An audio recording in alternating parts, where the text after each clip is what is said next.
Mi nombre es Álvar Núñez, Cabeza de Vaca, y mi espíritu reside en este cactus. De hecho, vive dentro de cada cactus del género Opuntia, conocido comúnmente como nopal. No sé cómo he llegado a esta situación.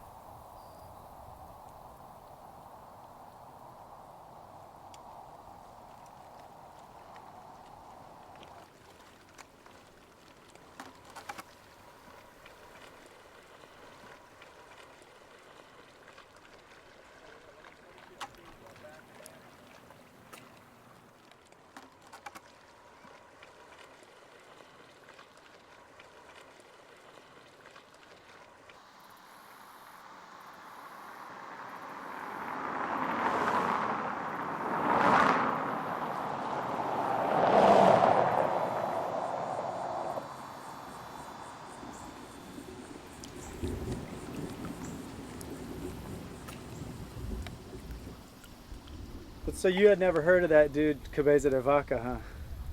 What's that? You had never heard of that explorer, Cabeza de Vaca? No, I haven't. No. Hold him up again for a sec. There it is.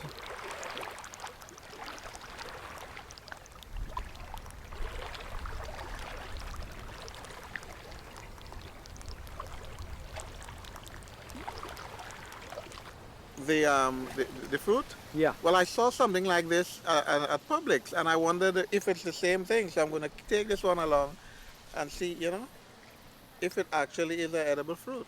I know about the leaves. The leaves, they use it as a hair shampoo, and it's really good to clean the hair. But yeah. Where do they do that? I'm from Trinidad. Oh yeah? Yeah. Oh cool.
No me queda para hacer más servicio que este: traer a vuestra majestad relación de lo que pude aprender y ver durante los 10 años que pasé vagando por tierras extrañas.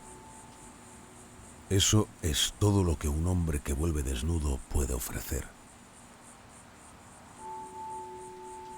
El 17 del mes de junio de 1527 salimos de España con poder y mandato de vuestra majestad para conquistar y gobernar las provincias que van del río de las Palmas hasta el Cabo de la Florida.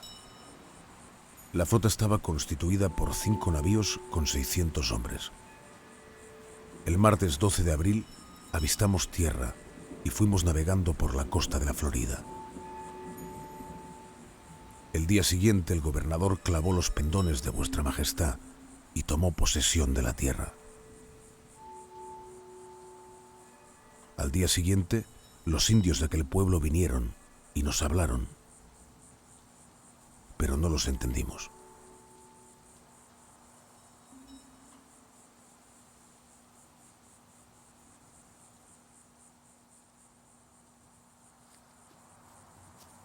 And over here, because it's eroded and because we've had some rain, is a good place to find pottery. And you just look around and find it. And these shells are all shells from these people. And if you look at them, they got the holes where they took the animals out or they've been made into something. And what we were taught is to show respect for the people that lived here. Leave it. Yeah. We do peace meditations, consciousness cafes, chanting meditations, yoga. I have people come to meditations that say they experienced the people on the land. Cabeza de Vaca, the Spanish, the Togobagas who lived here. People like the chief of the Miccosukis experienced something. We've had paranormal explorers come here and photograph orbs in different parts of the property. A paranormal lady came over and picked up a bunch of wealthy people in Sarasota and was doing a tour of sacred sites where they could experience the energy of the peoples who lived there. And this was one of their first stops. She said, these people were very industrious, they were very happy, they had all they could eat, and it was a very good life.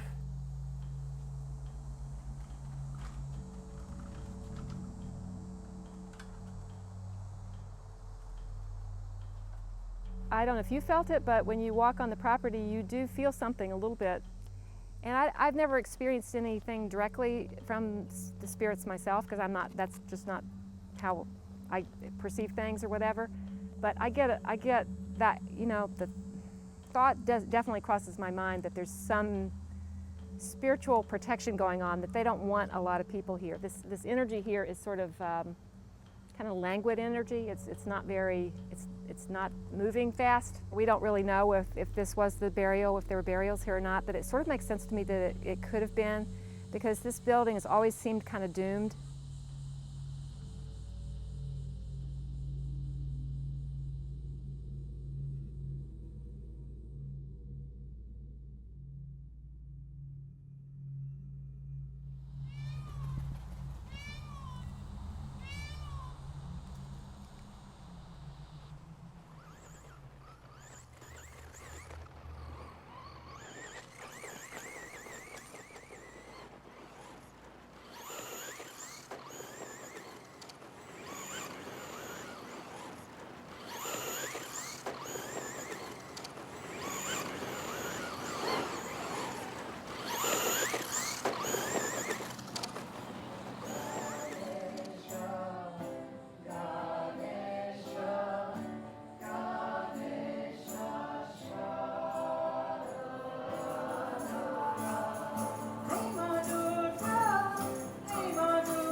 Well, Cabeza de Vaca is a direct ancestor of mine, and our family line goes back all the way to that first explorer.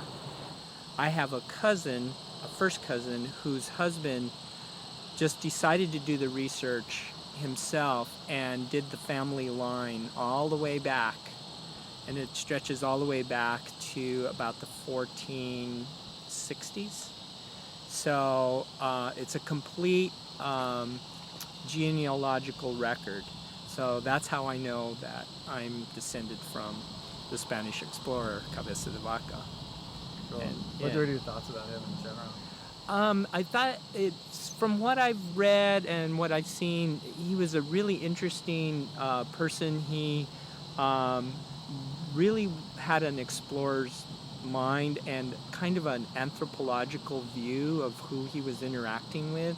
So he just didn't come here to conquest. He was looking for information. He wanted to find out everything that was going on.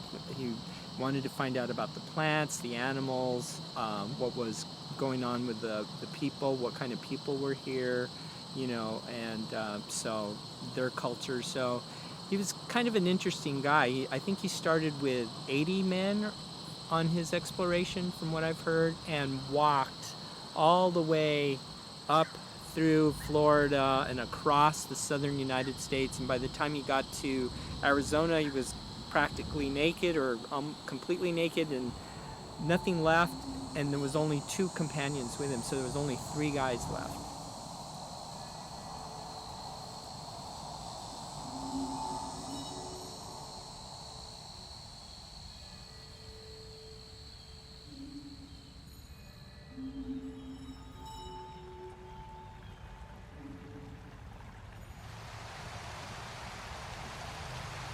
People generally know that Ponce de Leon arrived here in 1514 and discovered Florida. Ponce de Leon got an arrow on his foot, went back to Cuba, and there he died. Then in 1528, Narvaez, another Spanish leader, came with 600 people to have a settlement here in the west coast of Florida. All but 4 died on that expedition. The account of it has been written by one of the survivors, and it's available on the internet. And that's the great story of Cabeza de Vaca, his transformation to somebody that really believed and felt and experienced God's presence and the power of God through him.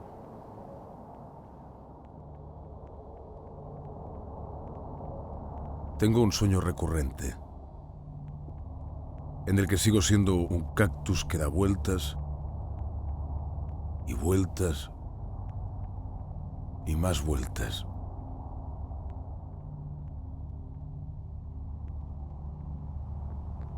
También sueño con los lugares que visité cuando era un hombre, como la isla del Malado, la que ustedes conocen ahora como Galveston. Algunos de los hombres de mi expedición murieron allí, uno tras otro. Y los supervivientes se comieron a los muertos.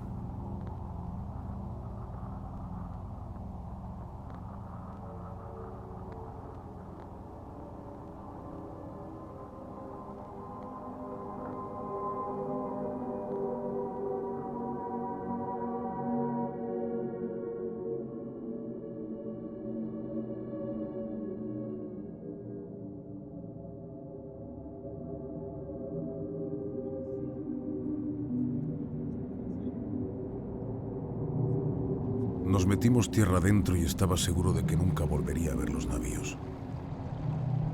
Entrábamos en una tierra que no sabíamos de qué suerte era y no teníamos provisiones suficientes. Juan Velázquez fue nuestra primera pérdida. Se metió en un río y se ahogó. Después de varias semanas volvimos a la costa. Había muchos hombres enfermos y no sabíamos cómo curarlos. Los indios estaban continuamente en guerra contra nosotros y mataban a nuestros hombres y a nuestros caballos. Decidimos construir navíos para dejar aquella tierra. De nuestras ballestas y otras cosas de hierro hicimos herramientas. Matamos a nuestros caballos para comer. Con las colas y las crines hicimos cuerdas. Desollamos las piernas de los caballos y curtimos los cueros para hacer botas para llevar el agua. Llamamos a ese lugar la Bahía de Caballos.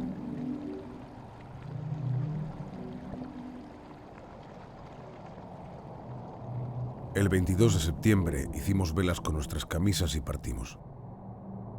Navegamos durante 30 días. Nos quedamos sin agua porque las pieles de las botas se pudrieron. Bebimos agua salada y algunos hombres murieron. Cerca de la tierra, una enorme ola nos cogió y nos sacó fuera del agua.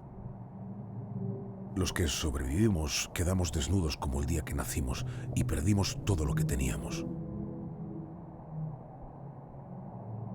100 indios arqueros aparecieron.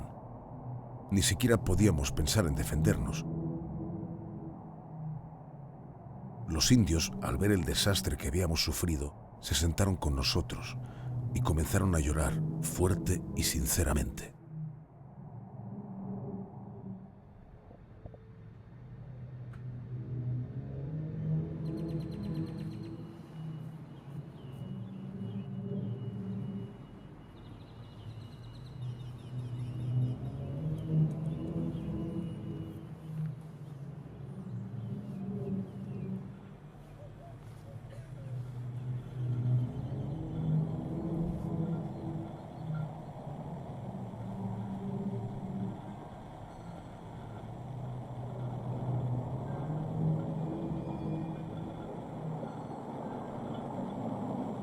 A veces siento que mi espíritu se está aflojando y pienso, ¿ya está? ¿Podré ir más allá de este estado?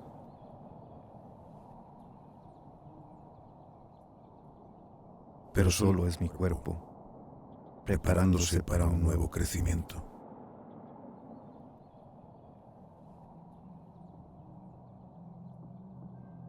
A lo mejor esto es un purgatorio para los que no quieren dejarse ir, ni siquiera en la muerte.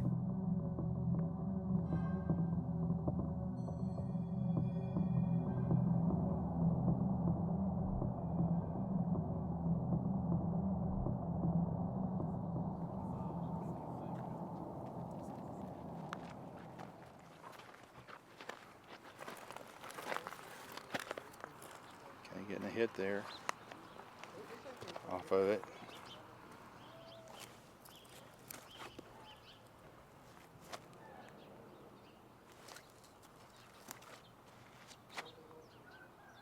I've got 2 hits. The best explanation I tell myself is that anywhere where the ground has been disturbed, it changes the polarity of the ground, and the rods seem to pick up on it. I don't really know the scientific thought behind it other than the old timers taught me, and I taught you. Pass it along.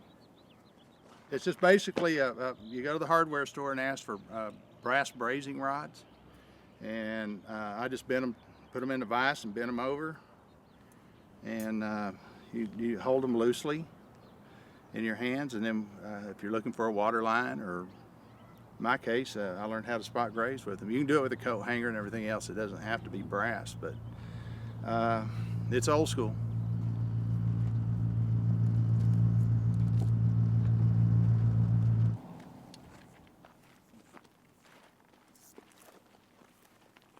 But there's no surface evidence of either one of them particularly? Nothing, no depression, no nothing like that. And it may, if it's there, it's probably just a footing. The Spaniards asked the Indians, we're talking with the Indians, and the Indians said, long ago there were people like you, and there was a black man with them, and they came through this area. We know now that's the pretty conclusive evidence that that was Cabeza de Vaca, and the black man was the Spanish Moor that was with him, Esteban. So that's probably our best evidence on where Cabeza de Vaca was in this particular part of the world here. Hice de comerciante para los indios porque en esta tierra la gente no viajaba mucho, debido a las guerras constantes. Me pedían que fuera de un sitio a otro por cosas que necesitaban. Eso me dio libertad para ir a donde quisiera. Esta tierra está llena de vastos y hermosos pastos, con buena hierba para el ganado. Y me sorprende lo fértil que podría ser el suelo si el país estuviese habitado y lo mejoraran personas razonables. Fueron casi 6 años el tiempo que yo estuve en esta tierra con ellos, solo y desnudo, como todos. Los otros supervivientes de la expedición fueron Andrés Dorantes, Alonso del Castillo y Estebanico, el negro. Ya he dicho que andábamos desnudos, y como no estábamos acostumbrados, cambiábamos nuestra piel 2 veces al año, como las serpientes.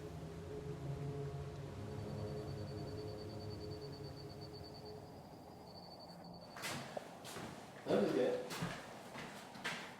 Are we ready? Yeah. This is the first edition in English of Cabeza de Vaca's, and it's called The Narrative here. And of course, it's the La Relación. And so I read it probably in the late 70s, because that's when I was reading the history of the New World, and I became obsessed. As I get obsessed, and of course, as a gay man, the story is wonderfully homoerotic, because they're always ending up without any clothes, always. And that any of them survived is amazing, and means that you are adaptable. I guess that's part of survival, is to adapt and to transform yourself, because he certainly did. He was able to make himself needed.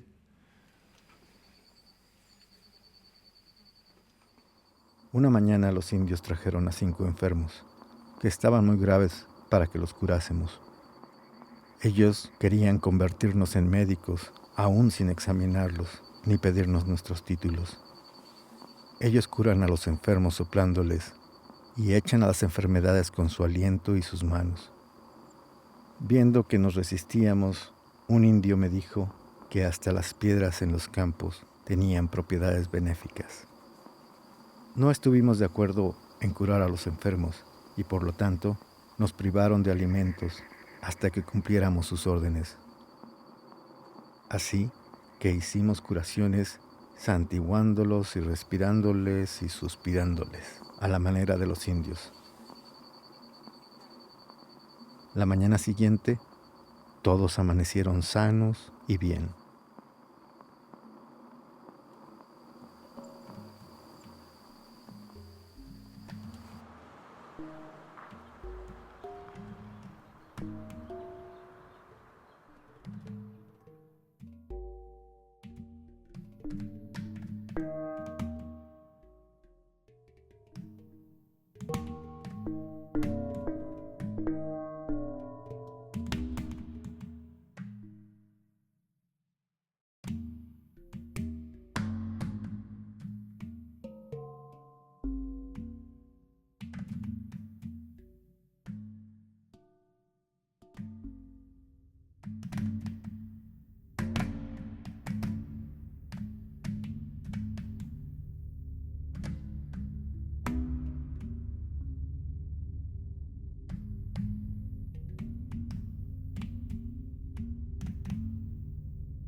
Okay, here are the humanos. The Spanish called them los rayados, the striped people. And they had this little hairstyle, and then they had a little top knot, and with river bird feathers. They depended on flood farming, like the Egyptians on the Nile. And there's La Sierra del Chanate, and then at La Junta, the junction of the two rivers, the Conchos and the Rio Bravo. And then we hunted buffalo on foot. The interior of the pit houses, chiles, pumpkins. We still grow the same pumpkins. Then after you scrape out the pulp of the pumpkin, you've got this pumpkin pot that you can use to carry water or to cook something else until it burns through with your boiling. Cabeza de Vaca called it stone boiling. He reports this, and we still have that same pumpkin. And it's small, so you can carry it in backpacks, or 2 in your arms, or maybe 3 if you got long arms, and some in your backpack, so that wherever you're walking, you have food. But just to live and to keep on living for 15,000 years here in this desert. And we still, so whatever we have here, those of us that have survived, we may have something to teach. West Texas Indian group faces challenges, proving it still exists. To prove that you're a tribe, you have to have a continual culture, you know? So the name Humano disappears. And the last the Spanish knew is that they had joined the Apaches, who were their former enemies. And then those who didn't became Mexicanos and Catholics. So the name has disappeared, but the people in our life has not. It's a mitochondrial DNA of the people in Juarez and Ojinaga, north central Mexico. 91% Native American DNA. What does it have to do with the Humanos? Where did they disappear? You know, it's different dealing with a people if they're bones and artifacts. It's very different dealing with the same people if they're flesh and blood and mind. Respect for life begins with respecting the dead.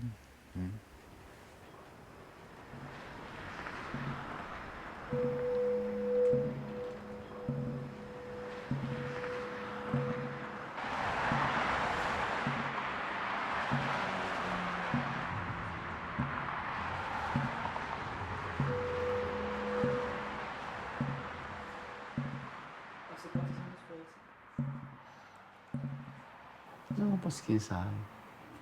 No, no tengo los datos. Yo he tenido suerte. Nomás, como te digo, eso fue ayer. Y ahorita no te sé decir de cabeza de vaca, porque ya lo hice, porque ya se me olvidó, porque ya tengo otros compromisos y que me absorben. Cuando estaba haciendo la escultura, o cuando terminó la escultura de Vaca, ¿cambió su relación con el personaje? Fueron importantes en su vida y fueron importantes en nuestra vida. Entonces, tener la satisfacción de hacer un homenaje a esos personajes, pues claro que se siente uno, la mamá de Tarzan. Y hablando de mamá de Tarzan, miren aquí, para ahorita que hablaron de cómo se iniciaba, primero es un armazón de fierro y luego ya se le pone plastilina, se supone que este es el Papa Juan Pablo II. ¿Entiendes? Entonces, fíjate que viene algo interesante. Llegó a estar en lugares en donde lo creían brujo, en donde lo creían doctor, porque llegó con dolor de cabeza, pues de la denle algo y se curaban y, ¿sí me entiendes? Entonces, pues era, aún y que no era un gran personaje, pero traían un poco de cultura y nosotros no teníamos cultura. Bueno, los de esa época. Sí, se le creía que también era un shaman. Bueno, pues es brujo. Es brujo.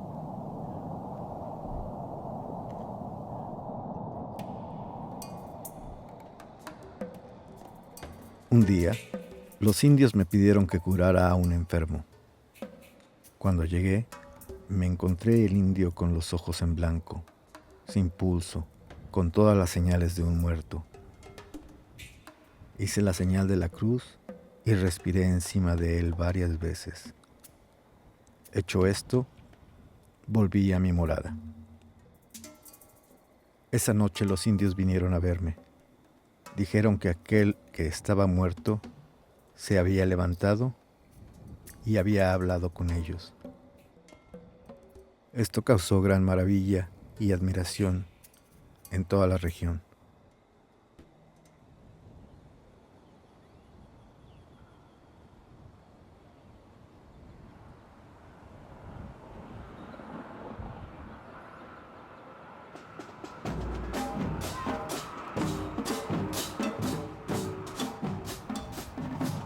Una vez, después de muchos años, en un desfile había una carroza en la que me representaban resucitando a un muerto.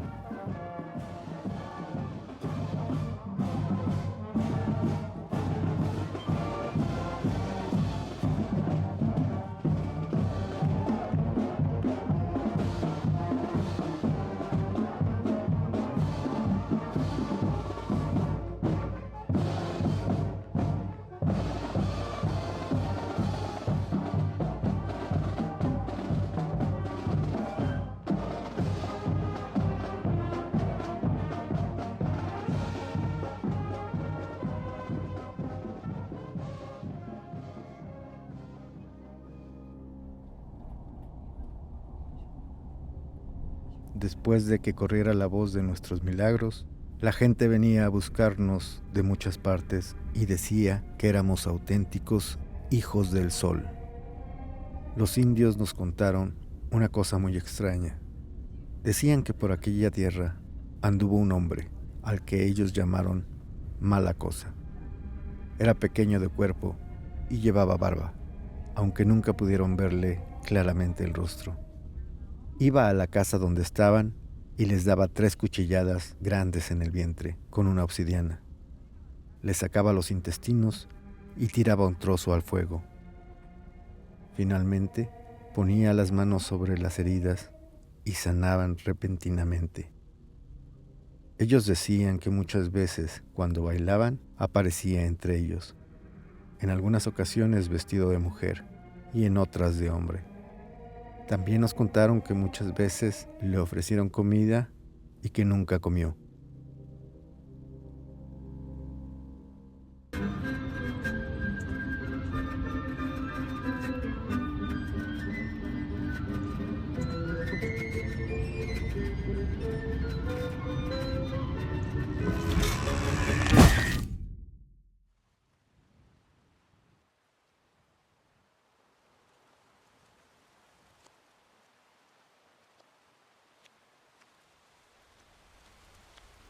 Un día, caminando solo de pronto, me sentí muy extraño.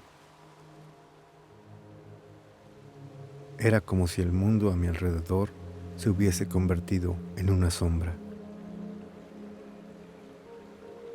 O quizá el mundo estaba como siempre. Y era yo el que me había convertido en sombra.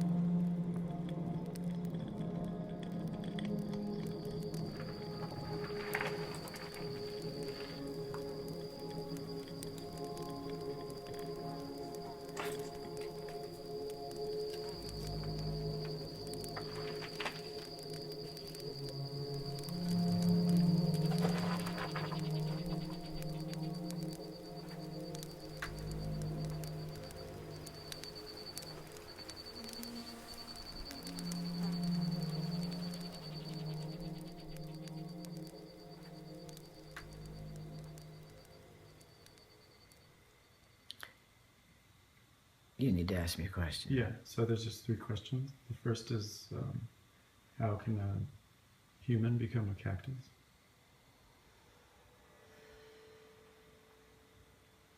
So we have this kind of concept that we are stable and that we have a life that begins and ends, and then when we die, we either go into the ground and become nothing, or we go to one of our heavens and so forth. And these are just all symbolic. The way I see it, what actually happens is there are just myriad exchanges that are happening all the time during life, and they continue in what we would call an afterlife. But we have to realize that the body, the shell, is simply just that. I don't know if that answers your question, but let's just say that these exchanges are happening all the time. La tuna es la fruta del nopal. Es del tamaño de un huevo y es roja y negra. Los indios las comen 3 meses al año, durante los cuales no comen nada más. Intentaban animarnos diciéndonos que no estuviésemos tristes, que pronto habría tunas.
Llegamos a un poblado grande a la orilla de un río. Ahí nos trajeron a un hombre y nos dijeron que había sido herido con una flecha. También que la punta de la flecha estaba sobre su corazón.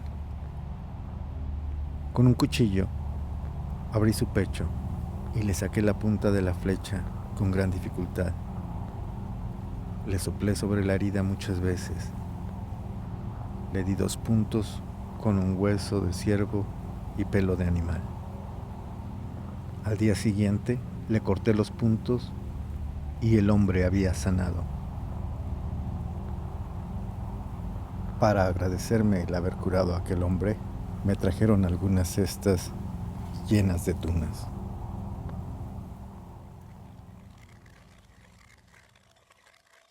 Siempre que comíamos tunas quedábamos sedientos. Para calmar la sed, nos bebíamos su jugo. Lo exprimíamos dentro de un agujero en la tierra y cuando estaba lleno, bebíamos hasta la saciedad. Hay muchos tipos de tunas, algunas muy buenas, aunque a mí todas me parecían bien, ya que el hambre no me permitía el lujo de escoger.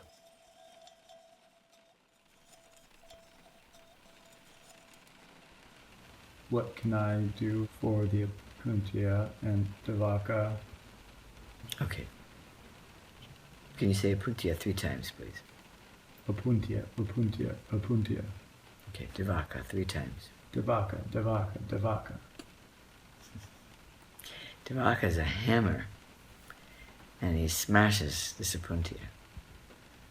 And in so doing, it's not a violent, airing gesture. I'd say opening of the, let's call it the floral scent, the meat, the interior of this magical being that you call Opuntia, yeah. And so what can you do for it is to obey it, is what I'm getting. So listen to it, do what it tells you to do. Tobacco is only the guide that led you to it. Además de curar a los enfermos, empecé a oír voces. Las oía en las plantas y en los árboles y hasta en los insectos y en la luna.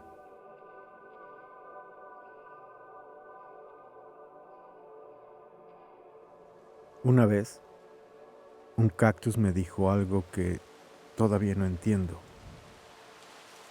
pero que en ese momento pareció de gran importancia. Dijo: tengo más de 500 años y he perdido la carne de mi cuerpo. Mis huesos son un fino polvo. El polvo de mis huesos entrará por tu nariz como las esporas de un hongo y viajará a tu mente. En tu mente me revelaré como un pensamiento.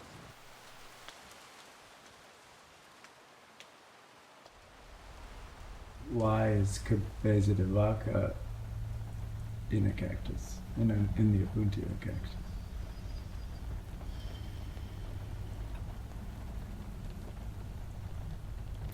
Your question begs some consideration.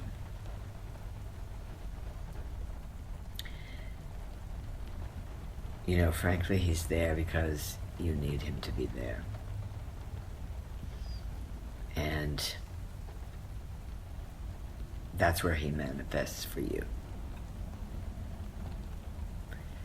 But he, like all beings, is myriad. The way I see it, it's desire that's moving energy, and this is a collaboration between you and he. It's a decision taken by you, essentially, to call him into that space. And because he's available to you, he came. But he's not always there. He can leave as easily as he came in. there's an affinity between the two of you, and to my mind, it's a temporary container for your desire and his desire.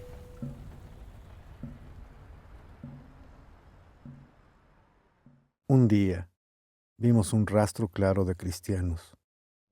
Cualquiera que considere el tiempo que estuvimos y los peligros y aflicciones que pasamos, imaginará la dicha que sentimos. A la mañana siguiente, alcanzamos a 4 cristianos a caballo. Ellos se asombraron al vernos vestidos en forma extraña y acompañados por indios. Llegamos a México el domingo 4 de julio de 1536. Alcanzamos el puerto de Lisboa el 9 de agosto del año 1537. Cuando regresé a España, descubrí que mi padre estaba muy cerca de la muerte. Antes de mi viaje, su salud era mala y los años le habían consumido mucho. Una noche, después de que todos se hubieran acostado, yo hice la señal de la cruz y respiré muchas veces sobre él, como hacían los indios. Días después, su estado no había cambiado. Al parecer, había perdido el don de curar. Solo podía sentarme a su lado y recordar el hombre que era antes de que yo me fuera.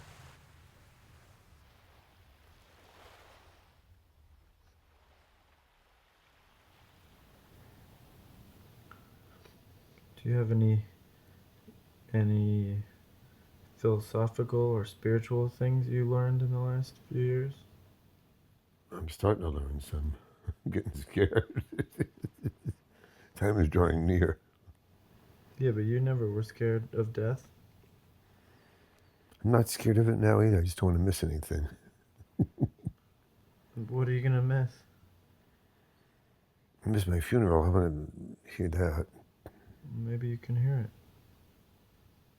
I'm not going to let you know if I can. Why? When you die, you won't come back and visit me? If you can? Yes. You will? Yes. What do you do? Just come say hi? What we usually do. What do we usually do? Not much, but we just have a connection. You think anything happens though when you die, or what do you think happens? I have no idea. But I'm starting to think about it. And what do you think? Well, you got to go somewhere. I don't know where we came from, but there has to be 2 questions there. Where do we come from? Where are we going? We didn't create this complex mess of mass by ourselves. But what would you say your religious beliefs are? Are you an atheist, or? I don't fall into any of those things. Well, explain to me. I just respect that other people have religions. And I wish I had one. Maybe I'll get one, but I envy people that have some religions. So you can face things like death much more assuredly and more brave. But you've never seemed fearful of death. That's always amazing. I'm super scared of death, but you never seemed fearful of death. Now you are? I am. I mean, I'm not shaking in my boots afraid, but I like the idea that all things are one thing. And that God means recognizing yourself in all other things. Because it's scientific in a way, because all matter is just transitory, right? Like it goes from one form to another. constant state of motion. So even scientifically, all things are sort of connected, right? So If you believe that, I mean, it's trouble. I mean, you gotta, especially me, I was trained as a doctor, so I had to have everything objectively approved in my mind to go further. And that didn't make for all things being one or... No, but you know what I mean, like the atoms in one thing become the atoms in another, and the elements that are in our body might be part of a star one day, and so really we're all connected and part of one big ball of energy, right? We're sure fucking it up. Well, if you look at it that way, there is no fucking it up. It's just, it wouldn't even matter if we were here or not. We'd be around in some form or another. And if you see everything as connected that way, then when you look at a person or another thing, you realize it's part of yourself, so you don't think of it as separate. So would that promote peace? I think it would definitely promote peace, but I think peace just comes from... inside? Yeah.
En mi viaje aprendí una verdad, que no hay diferencia entre el mundo de nuestros sueños y el mundo que vemos mientras estamos despiertos.